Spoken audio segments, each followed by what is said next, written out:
Hello everyone, this is Anuradha Sharma and you're watching my channel IELTS with Anuradha.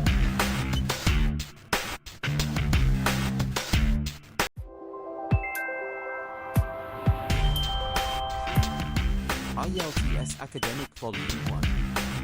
Published by IDP and Burlington English 2023. This recording is copyright. Test 1. This is the IELTS listening test. You will hear a number of different recordings, and you will have to answer questions on what you hear. There will be time for you to read the instructions and questions, and you will have a chance to check your work. All the recordings will be played once only. The test is in 4 parts. At the end of the test you will be given 10 minutes to transfer your answers to the answer sheet. Now turn to part 1.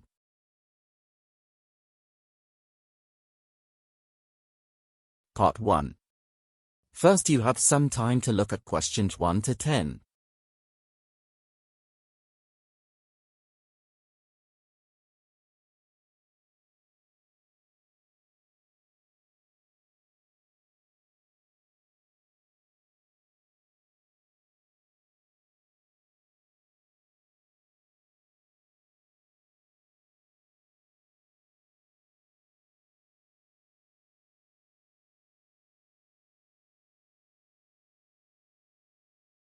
Now listen carefully and answer questions 1 to 10.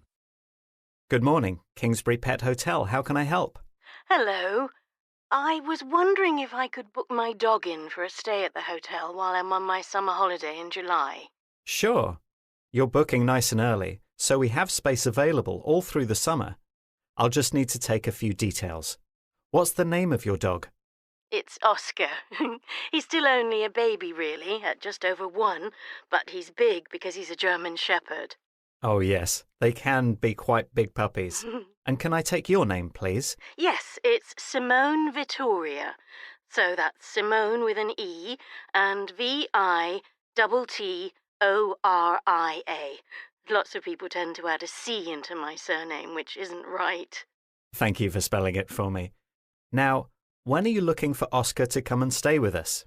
Well, I'd originally planned for a week from the 4th of July, but it now turns out that I can get another week off work, which is nice, but I won't actually be away for all of that. I'll have a few days at home at the end, so 10 days? 10. From the 4th of July. Okay, got that. Right, he's all booked in. So, just a few more details now. We can provide all the food, both wet and dry, so you don't need to bring your own unless you want to. How does that sound? Yes, great. But he'll only eat dry food, I'm afraid. The wet stuff he doesn't touch. I'll make a note of that. We do, though, encourage owners to bring some items from home, so it's a bit more comfortable for their pets. You know, like a bed or a piece of your clothing. Well, the bed he has at home is rather large, but I suppose I could bring the blanket that he sleeps with. It seems he can't sleep without it. I'll probably throw in his teddy, too. It's his current favourite, but that seems to change every month. Not a problem. In terms of getting out for some exercise, we have a team of volunteers who try to take the dogs out twice a day, but sometimes 3 times, depending on what the owner requires. Oh, 2 walks a day is perfect for him. As long as he gets his energy out, that's okay. Great. Now, the other thing I'll need is proof of his medical history. Is his certificate still valid? Yes, absolutely, for another 6 months. I'll bring that with me, too. It lists his latest injections. Before I forget, my pet insurance covers any medical treatment he might need while he's staying with you. Super. That was going to be my next question. I'll just write that down. Okay, that's nearly everything. So the total cost comes to £150. Wow, that's good value. Yes, we're running a special promotion at the moment, although we only accept credit cards and payments in advance, if that suits you. Oh, yes. I'd rather pay right now, so it's all settled. Fantastic. We'll sort out the payment in just a moment. But I've just realised I don't have a contact number for you. Can you give me your mobile number? Of course. It's 07101 889 434. Sorry, was that 889334? No, 434 at the end. Okay, thanks. Right, I think we're ready to take payment. That is the end of part 1. You now have half of a minute to check your answers to part 1.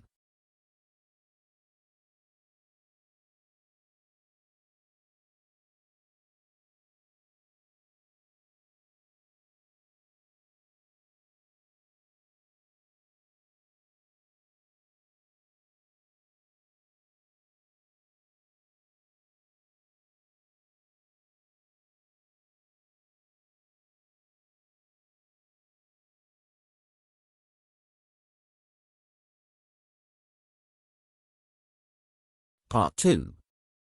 First, you have some time to look at questions 11 to 14.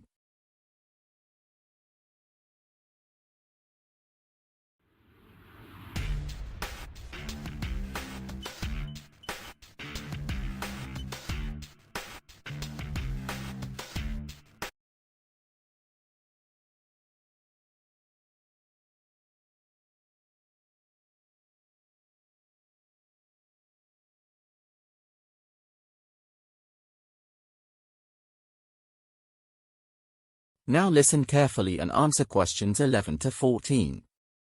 Good afternoon, and welcome to the official launch in our auditorium of the new Westbourne Theatre, which replaces the old theatre that closed down almost 20 years ago. As the director of the theatre, I'm delighted to welcome you to our fantastic new art space in the centre of the town. I'm going to tell you a little bit about what we've done to the building and the improvements we've made. The original plan was to demolish the building and start from scratch. But as the building is historically protected, this couldn't happen. However, it turned out to be a blessing because during the restoration, we uncovered some unique features of the building that are now proudly on display in the auditorium. For example, if you look up, you'll be able to see some of the ornate decorations that now form part of the ceiling. You'll notice that the seats you find yourself sitting in are brand new and hopefully more comfortable than the previous ones. We were in no doubt that the old seats needed replacing, as much of the material was worn, and it was more cost-effective to rip them out and install new ones. What has remained the same, though, is the stage area. This was in fairly good condition and just needed a bit of care to bring it up to modern standards. We were able to retain the size of the stage, so no space has been lost for the actors and stage crew. We were initially concerned that the steps leading up to the stage were unstable, but they only needed a few repairs, so they've remained essentially the same, but an improved version. Although the theatre curtain was in good repair, it was decided to change it so that it matched the colour and fabric of the newly installed seats in the auditorium. The old curtain wasn't wasted, though. We managed to donate it to a charity which will use sections of it to recover antique furniture to sell on and raise money for the Arts Council, which we're very happy to support. Before you hear the rest of the talk, you have some time to look at questions 15 to 20.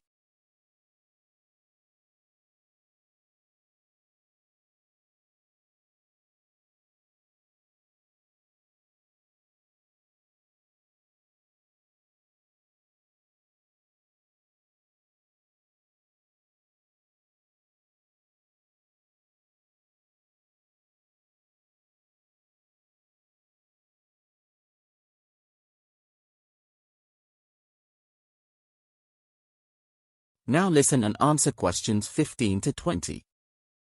In addition to our exciting new premises, I'm also pleased to announce that we'll be offering a range of programs to suit a wider audience than previously.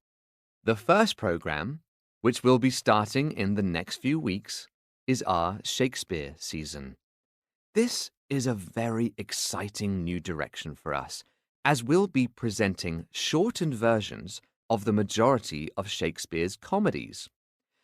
It's hoped that these shorter plays will encourage more young people to get interested in the theatre and what it can offer. The plays will be staged by the Golden Theatre Company, which is made up of only women. This will bring a new dimension to the cast and will hopefully appeal to a more varied audience. In line with our dedication to bringing theatre to all ages, we'll be running children's workshops in the near future. We already have a list of professional actors from the area to run classes on the art of making speeches and demonstrating emotion. Those children who don't want to appear on stage will be able to have classes in set painting and set building, which will allow them to be involved in a different aspect of theatrical production. As I mentioned earlier, we're great supporters of the Arts Council, especially as they've given so generously to the restoration of our theatre. Therefore, in honour of them, we'll be holding special charity events throughout the year, or, to be more specific, 6 times throughout the year, so every 2 months. These events are intended to raise money for the council, which does such wonderful work in promoting the arts in the local area and nationally. Events we've booked so far include a comedy night, an evening of musical performances, as well as various dance recitals. I think it'll prove to be very exciting. So, let me move on to introduce you to the... That is the end of part 2. You now have half of a minute to check your answers to part 2.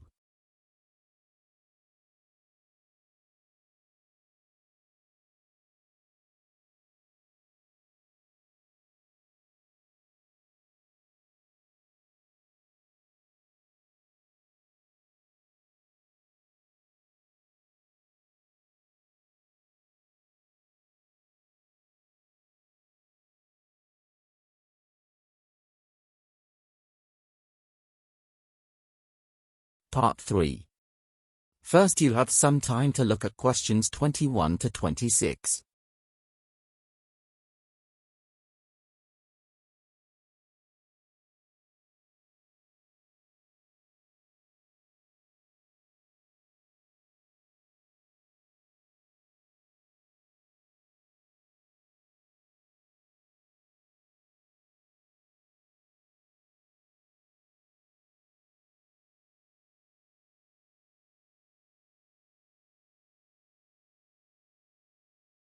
Now listen carefully and answer questions 21 to 26.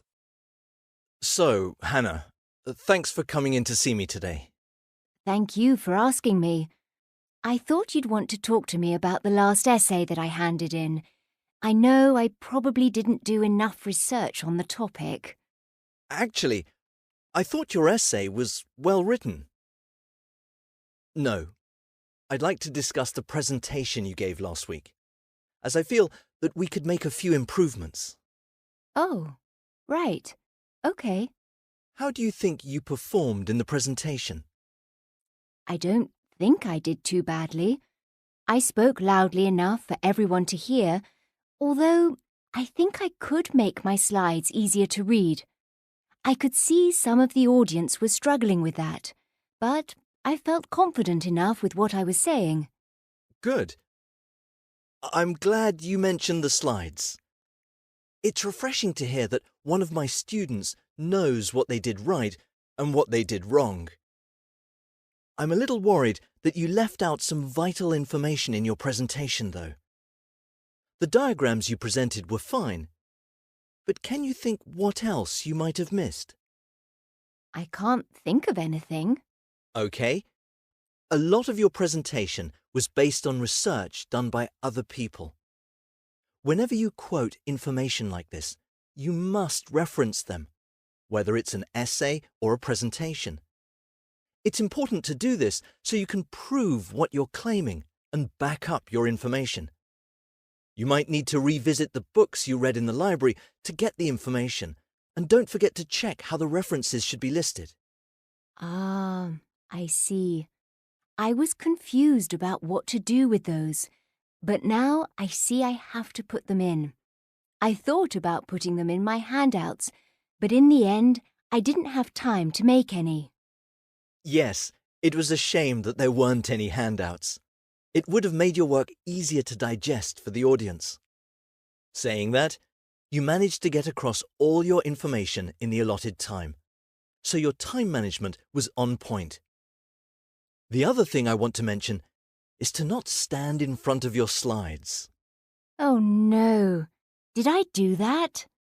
I didn't mean to. I thought I was moving around a lot or playing with my pen. Was it distracting? No. In fact, you stayed still for most of it, and I didn't even notice your pen. But you must be careful not to obstruct the slides you've prepared, especially with no handout. Before you hear the rest of the conversation, you have some time to look at questions 27 to 30.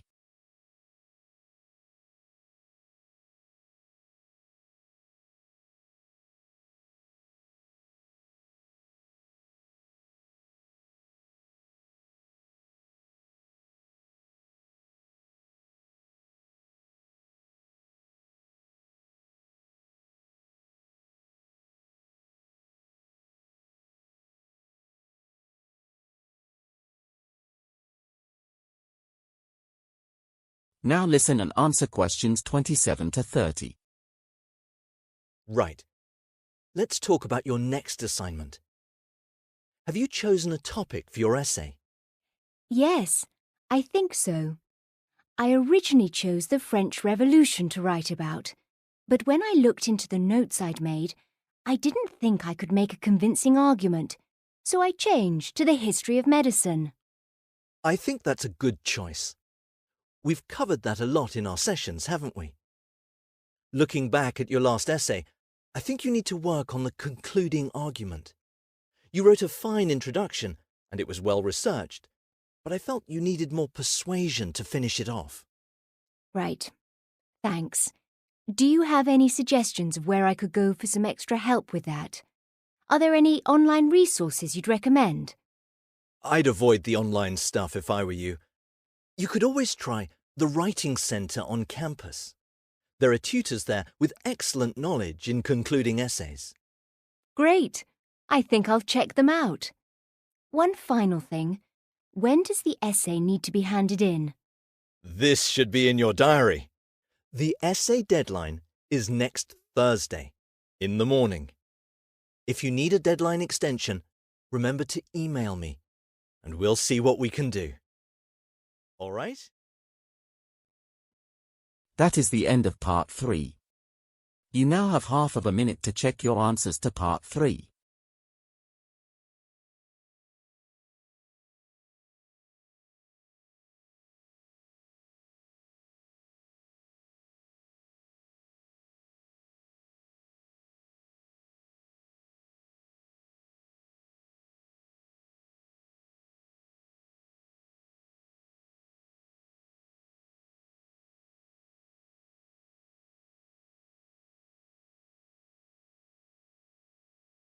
Part 4. First, you have some time to look at questions 31 to 40.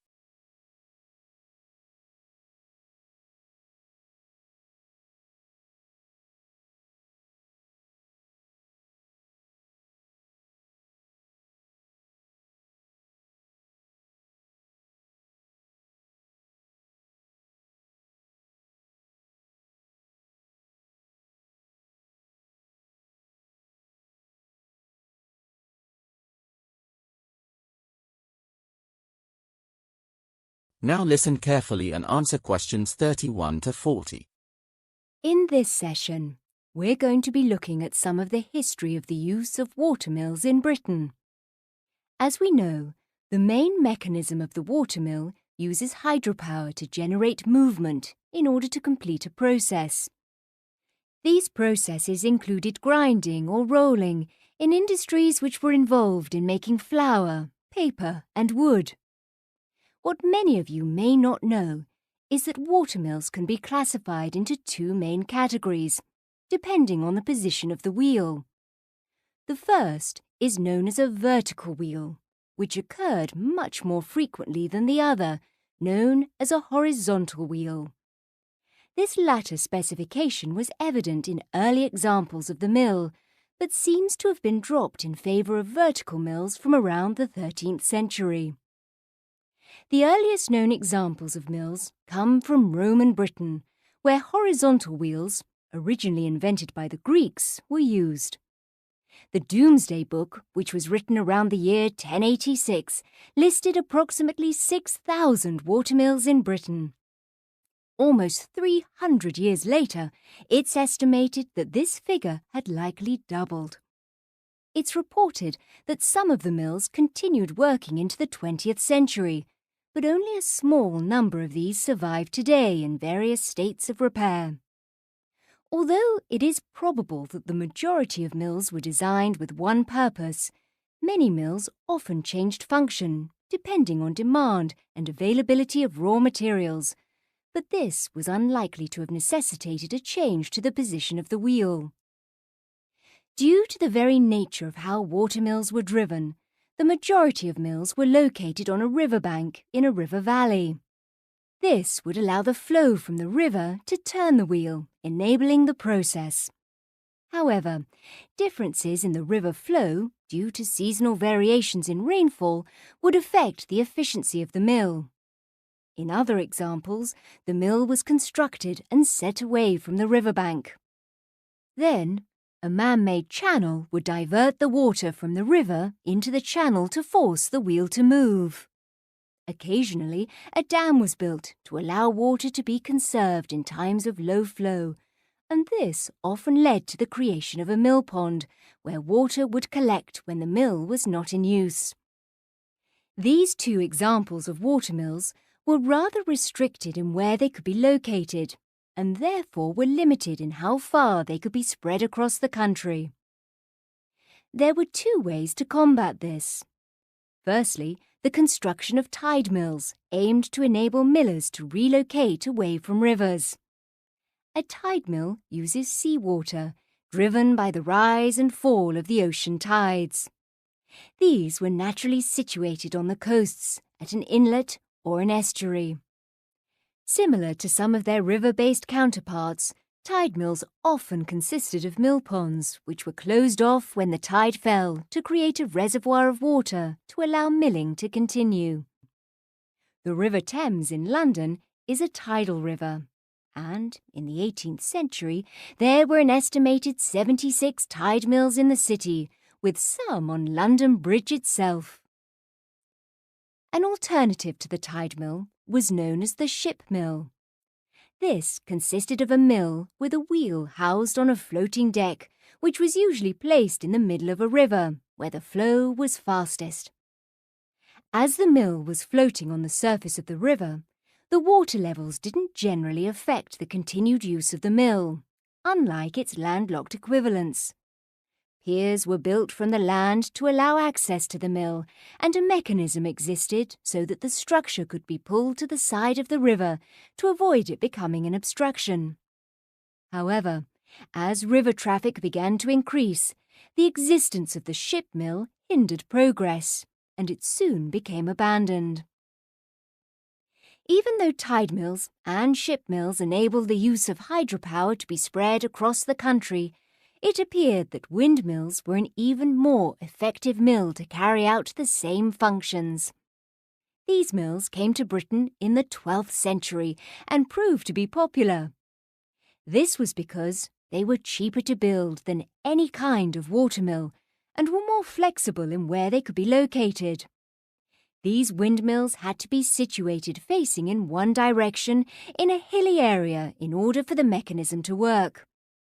This would indicate that windmills were just as restricted as watermills. Improvements were made, though, and the post mill allowed the sails of the windmill to be moved in any direction to catch the wind. Making the tower of the windmill higher also made it possible for windmills to be located in less hilly areas. Therefore, with these innovations, the spread of windmills across the country was relatively quick in comparison to that of watermills. Even though wind power tended to be more effective than hydropower, both fell out of use in the 1880s when steam power came into effect. Due to the advent of the steam revolution, milling could be done away from hilltops and rivers and placed in more efficient locations, such as near docks for easy transportation of goods around the world. This development meant the watermill in most countries was rendered obsolete, apart from in a few developing countries that still continue to use them, and now mainly remain out of historical interest and importance. That is the end of part 4. You now have half of a minute to check your answers to part 4.